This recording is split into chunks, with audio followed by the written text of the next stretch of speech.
नेक और साले औलाद अल्लाह ताला की सबसे बड़ी नेमत है।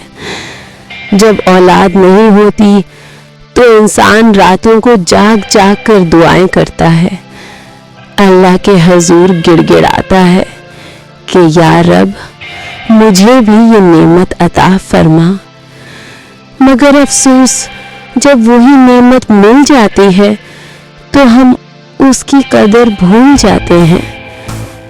कुछ वालिदैन अपनी नेक बच्चियों को दुनिया के खौफ से तन्हा छोड़ देते हैं। जब वो किसी दुख या जुल्म का शिकार होती हैं तो इज्जत के नाम पर उनके मुंह पर दरवाजे बंद कर दिए जाते हैं। यही है आज के दौर की जिंदा दरगोर करने की रस्म, जाहिलियत का वही अमल मगर एक नए नाम से।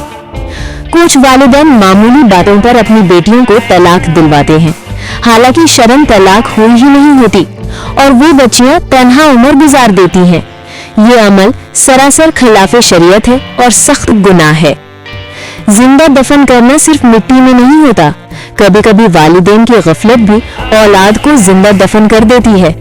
अल्लाह हमें अपनी औलाद की सही तरबियत करने की तौफीक अता फरमाए। आमीन।